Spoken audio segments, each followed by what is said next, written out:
Hey, thanks for coming back and joining us again on the Duality of Wrestling podcast. My name is Christian. I'm so thankful you're back with us today because we have a lot to talk about. Because congratulations, you have made it to the preview show for Double or Nothing 2026 in New York. This is going to be an awesome pay-per-view. The card looks really stacked, if a little bit different than we may have expected even just a few weeks ago. So strap in. Let's go ahead and give it a quick overview and see where we are. Swerve Strickland versus Bandito is largely a program that has taken place through social media and through vignettes. Only in the last week or so did they bring Bandito and Swerve's war of words, if you want to call them that, to the actual TV screen and put them together and have them engage. I don't love that. I assume there's a reason that's being done. I assume there's a reason that Swerve has been kept off TV. I mean, he has been complaining about it on social media pretty aggressively. So I assume there's a reason for that having been done. But it's led to this feud not really being all that it could be. It doesn't scream, oh my gosh, I have to watch this match because I'm super invested in the story. This is a must-watch match because it's going to slap in the ring. Swerve and Bandito are incredible in the ring. Bandito particularly has been great the last 18 months. It's going to be a really fun in-ring product to watch. Both of these guys are really going to go hard, especially considering the Owen always brings us matches of a very high caliber. And given that this is a really fun first round match between these two, I expect this to not be an exception whatsoever. That said, I do see Swerve taking it, as I mentioned in my Owen preview on the men's bracket that came out yesterday. Swerve to me feels the most likely candidate to go to the finals opposite Will Ospreay, and I don't see that being slowed down here. Could Swerve theoretically eat a loss? Yes. Guy's a former AEW world champion, very over.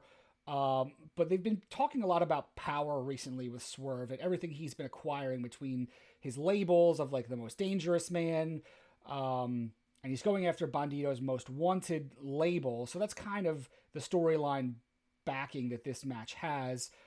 I don't see Swerve losing this match at all. So give me Swerve Strickland take the dub here. And that'll move us on to the only women's Owen Hart Foundation tournament match on the card is going to be Athena versus Mina Shirakawa. I am not shy about saying that I think Athena is the odds-on favorite to win this whole tournament. She has already made herself so legitimate of a champion with what she's done with the Ring of Honor Women's World Champion, and she has done very well for herself when she's been on AEW television. She was featured prominently in a tag with Mercedes Moné during the Women's World Tag Team Championship tournament. She won the Casino Gauntlet match last year and was able to use that to challenge Timeless Toni Storm for Tony's Women's World Championship. She was obviously unsuccessful, but frankly, she's the most prominent name in this bracket. She is the most legitimate name. She is the one that makes the most sense. Unless we've really pivoted to Willow's replacement wildcard being a main event level caliber performer, which I'm not sure we're doing, then it just makes sense to have Athena be the one that goes over here. I know a lot of people are clamoring for this tournament to elevate Mina Shirakawa. I'm not one of those people. I think Mina is fine. I don't think she is everything everybody else hypes her up to be. Frankly, I think she could use a lot more screen time, specifically somewhere like a Ring of Honor. So I don't buy her as a legitimate title contender, certainly not for the Women's World Championship, which is what the winner of this tournament is going to get a shot at. So, yes, would I like to see her built up a little bit? Sure. I don't think she's ready for the big time. I think this is someone who needs more exposure, more reps, and I don't think it should come at the expense of Athena here. Athena's, primed and ready to go with everything she's done in Ring of Honor. Let her graduate full time. Let this be her graduation ceremony. Give me Athena all the way. Now, we'll do since we've just done 2 straight Owen matches, we'll close out with the last Owen Hart Foundation tournament match scheduled for the pay-per-view right now. And that's going to be on the men's side, Will Ospreay versus Samoa Joe. This is the match of the tournament that has had so far the most story attached to it. Ospreay came back from injury at Revolution this year, a house of fire, ready to come at Jon Moxley and the Death Riders. It was his blood feud. He was super amped and, had vengeance on his mind. And that led us to Dynasty, where Will Ospreay challenged Jon Moxley for the Continental Championship and was unsuccessful. Not only was he unsuccessful, Moxley went over clean as a whistle over returning hero Will Ospreay, who we all have assumed is being groomed to be a top title contender in the sooner rather than later. So it was a little surprising to some, myself included, that Mox went over quite as clean as he did. But that's led us to some really interesting narrative turns. It's led Will Ospreay to be aligned in storyline with the Death Riders, who have been training him, breaking him down, and building him up to be, in their phrase, something, tougher, bigger, and better than he was. And that led Samoa Joe and the newly reformed Ops, alongside Hook, Shibata, and Anthony Bowens, to try and court Ospreay to be sort of the final piece of their puzzle. Ospreay opted to remain in his dungeon-style training with the Death Riders, which obviously makes for a much more interesting story. I think, given the two options, any fan's going to want to see where Mox and the Death Riders being linked with Will Ospreay plays out longer term, than Ospreay joining the Ops and doing, I don't know, who knows? The Ops are kind of directionless right now. But Samoa Joe clearly did not take very kindly to Ospreay turning down his overtures to join the Ops, and that's led to tension between the Ops and the Death Riders, and it's given us a pretty decent storyline going into this opening round match, which is, obviously, it's got some clout here. You've got Samoa Joe, a two-time former AEW World Champion. You've got Will Ospreay, obviously all the tools in the world, is built up as one of the faces of the company. This is a fantastic opening round match.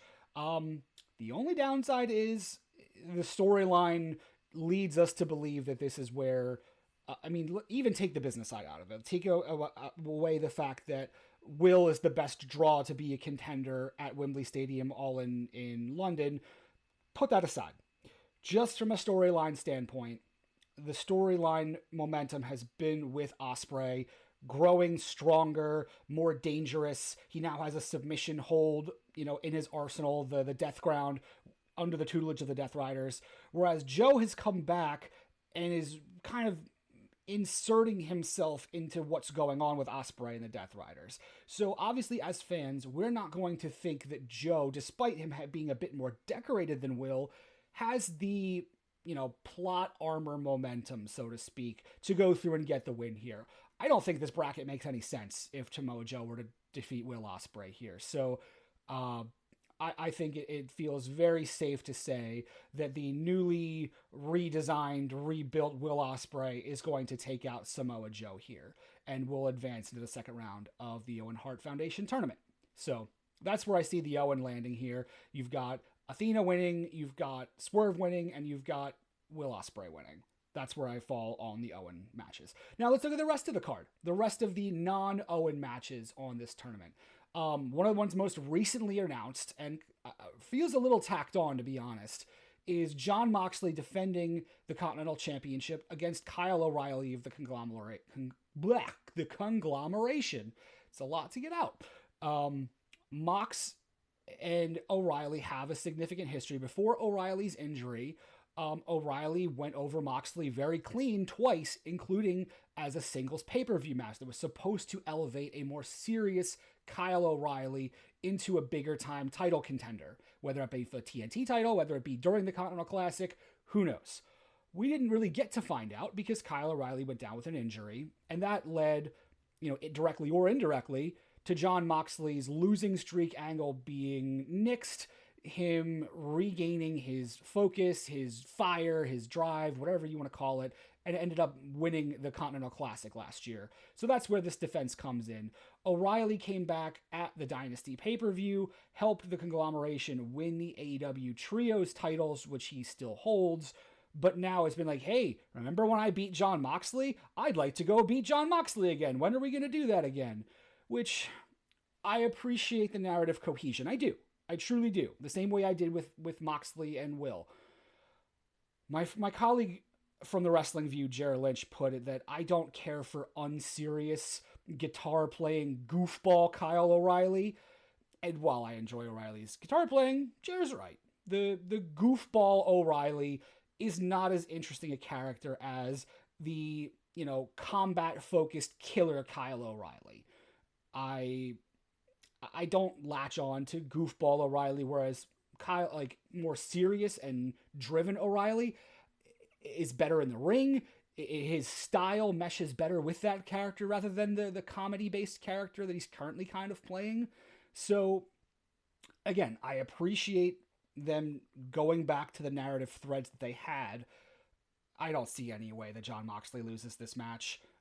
Moxley is doing something very interesting right now with the Death Riders, with Will Ospreay. I think eventually this leads to a situation where Will Ospreay wins the Owen Hart Cup tournament, gets his all-in title shot, but ends up putting it on the line against Jon Moxley in a really prominent match. Maybe that's at Redemption. That would make a whole lot of sense from a storyline standpoint, and I'd love to see it. He wants to get that clean win back before going to try to slay the World Championship Dragon.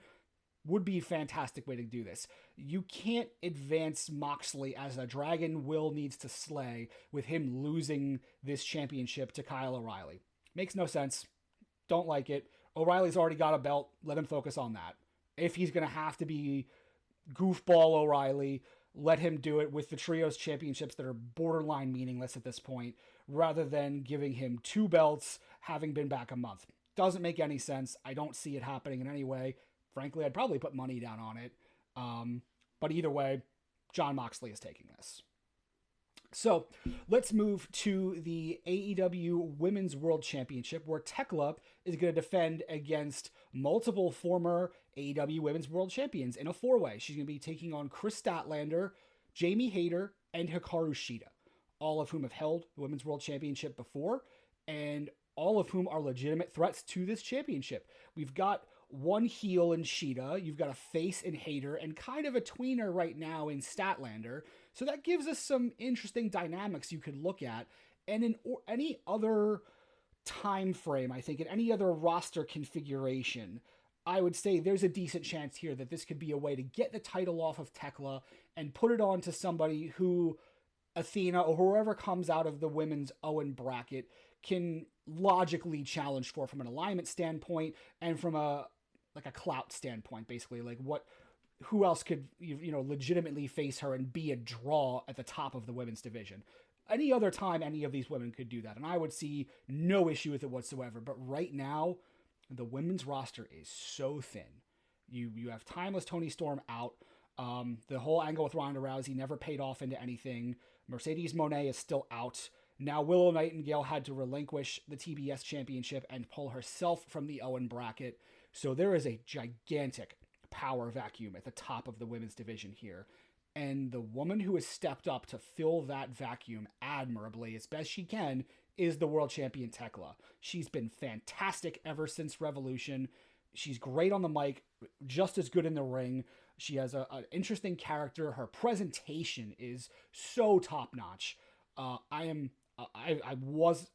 never was anti-Tekla, but I don't think I was ever really bought in necessarily that she differentiated herself enough from her compatriots in the Triangle of Madness up until the last 6 months.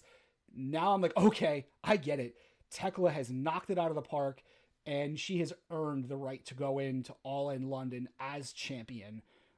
So while this could make sense as a 4-way, Tekla could theoretically lose the belt without taking the pin or submission.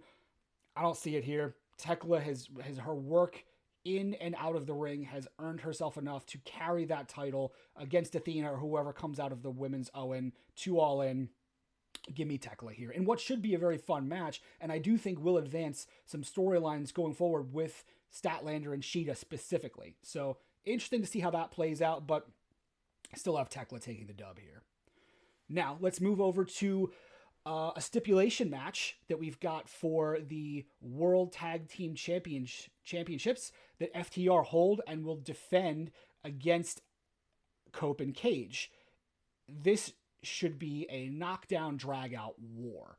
And I will be the first to say that their match at Dynasty being the first match announced on the card, it seemed like a very linear build to what they wanted to do with FTR versus the Bucks versus Cage and Cope at All In, maybe even in a TLC match as sort of a send-off to the team of Cope and Cage long term, who have been one of the best tag teams and most recognizable tag teams of the last 3 decades. So that to me felt a very straightforward build, and I felt very strongly that it would lead to Cope and Cage getting retribution for what happened with Beth Copeland back last year in Canada, and Cope and Cage taking the titles. That did not occur.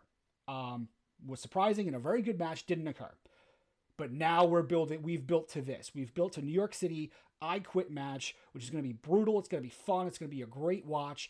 And this to me is, and the opposite side of this is, if Cope and Cage don't win here, they have to retire together as a tag team. There's no way that team run is done yet. So to me, that very much predicts the outcome of this match, as does it being a rematch directly after Dynasty with a stipulation added. There's no way FTR are taking 2 straight wins here, especially since FTR beat the Bucks back at Revolution. So most of their top contenders would have been cleared out in that 3 pay-per-view span. So that's not going to happen here. Cope and Cage are going to get the win here. It's going to be a really, really fun watch, probably more brutal than we expect. And I'm looking forward to seeing how we continue to build. And, considering there is a certain duo formerly local to the New York area that has recently had their contracts mutually not removed, I don't think it happens here, so let's not get hopes up too high. But I do think that relatively linear build I was talking about with FTR, with the Bucks, with Cope and Cage, I think we're going to see a 4th element added to that at some point in the coming months, be it at Forbidden Door, be it at Redemption. Even if I'm wrong and it happens at Double or Nothing, it may be a new day very soon in AEW's tag division. Here's hoping. Now, let's move on to one of the longest running feuds that's going to finally come to a head at this pay-per-view. And that is Kazuchika Okada defending the International Championship against Konosuke Takeshita. This feud has been bubbling for almost a year at this point, since Okada joined the Don Callis family and left his alignment with the Elite. It's been damn close to a year. It was going on during the Continental Classic. It was going on before the Continental Classic. It has been going on for a while. So kudos to AEW for doing a slow build feud that kept the audience engaged. I think the time to pull the trigger on it was a while ago. Probably at the Continental Classic, if I'm being honest. But we're here. I'm not hating that we're here. And we are finally going to get the payoff here that has Takeshita take the belt off Okada. I don't see any way around that. You've had Okada talking about being a challenger for the AEW World Championship. I could see that being a match that occurs at Forbidden Door or at Redemption, or as we've seen lately, hit a shitload of dynamites thanks to Darby Allin's reign. Kudos to AEW and Darby for going as ham as they have with that. But I think, again, like the just previous match I talked about, this one feels very cut and dry. It's going to be awesome. It's going to be really, really fun. Takeshita and Okada are 2 of the best in the world in the ring. This storyline's been going for a while. The fans are going to be into it. I expect a very hot New York City crowd for this. And frankly, I don't see any way Takeshita doesn't come and take it away. So I think this is going to be a wonderful spectacle to watch. The in-ring work is going to be off the charts. But at the end of the day, let me, watch Takeshita raise that international championship high. And this, if I'm not mistaken, I believe this will mark his 2nd reign with the championship, because I believe he had won it before losing it to Kenny Omega.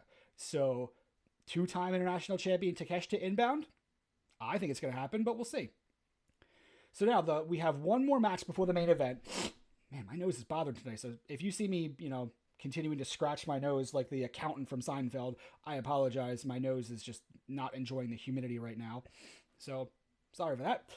But we've got the Stadium Stampede in its biggest incarnation ever. We have definitely not Chris Jericho, the Hurt Syndicate of Bobby Lashley and Shelton Benjamin, and the Elite of Kenny Omega, the Young Bucks, and Jungle Jack Perry taking on the Demand of Ricochet, Bishop Khan, and Toa Leona, the Don Callis family of Andrade El Idolo and AEW National Champion Mark Davis, and the Dogs representatives of David Finlay and Clark Connors.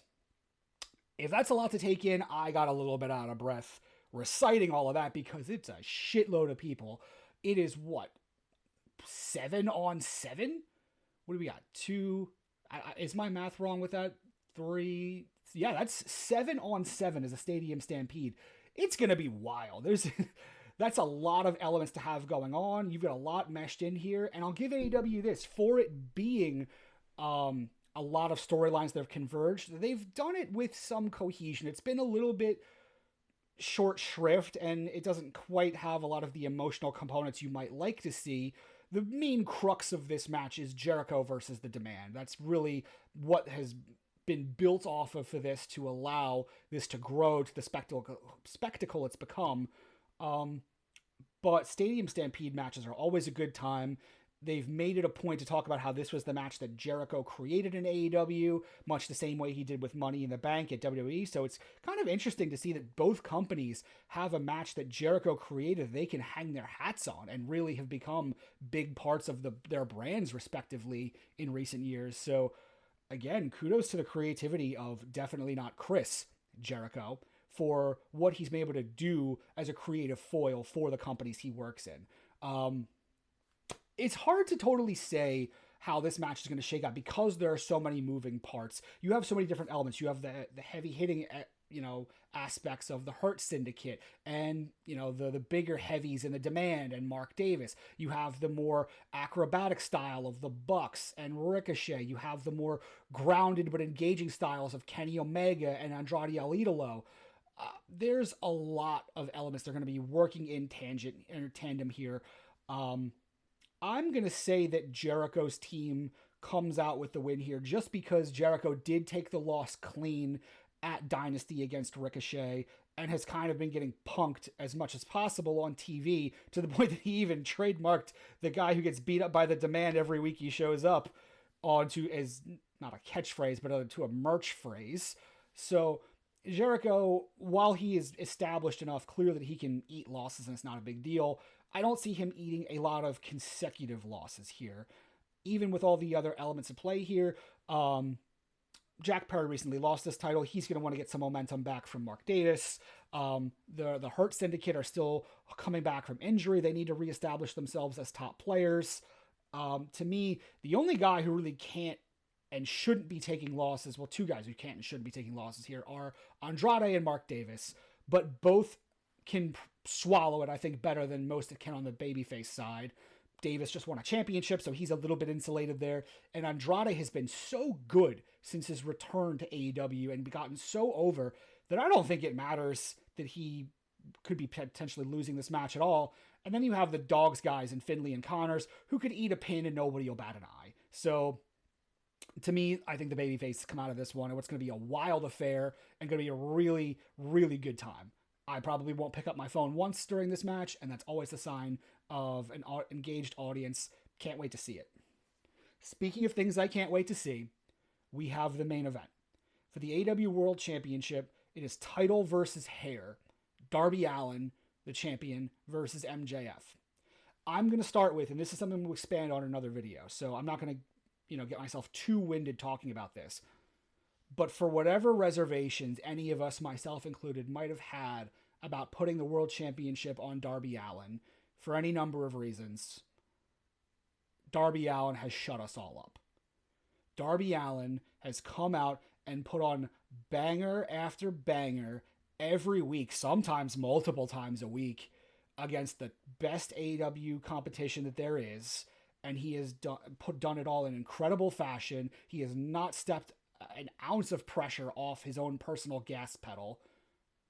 I can't say enough good things about what Darby Allin has done with this World Championship. And I also have to give a lot of credit to how AEW has worked this in a storyline fashion. The idea that MJF lost this title that frankly he'd been doing a fantastic job and nobody would have complained if he had defeated Darby and moved on to All In to retain, as the retaining champion. No issues whatsoever. Honestly, I almost thought it was expected. But Jesus, Darby has just been so good.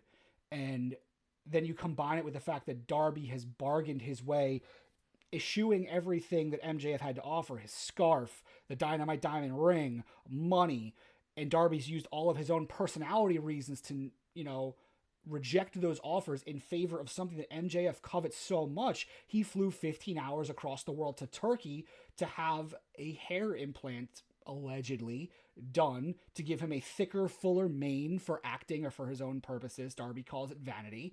I would say it's just presentability. But either way, you didn't want him looking like, pre-Entourage Jeremy Piven. You want him looking like present Entourage Jeremy Piven, if that makes sense. It actually feels kind of aligned with MJF's character, so I like that analogy. It's a great storyline. Really, really anticipating I've loved the build up for this. All of everything that Darby has done, aside from that, has really legitimized so many other contenders and built a lot of these other characters and baked them into a world title storyline. He's done it with both members of Jet Speed. He's done it with Takeshita. He's done it with Sammy Guevara, who we all thought was dead and buried. He's done it with Tommaso Ciampa. I mean, Darby Allin we cannot heap enough praise on what he has done with the World Heavyweight Championship. So it actually pains me to say that I am predicting in MJF's backyard that MJF ends that fantastic title reign and returns his reign of terror atop AEW. That's not to say that Darby can't come out of this with a win, and I wouldn't even say it's impossible given the fact that we've seen MJF have tension build up, specifically with Andrade El Idolo of the Don Callis family, and that's got to pay off at some point. That's been bubbling under the surface for a few months now, and that cauldron continues to get a bit hotter. We're going to see that pay off in a championship match at some point, or even just a grudge match between the two if MJF doesn't win here.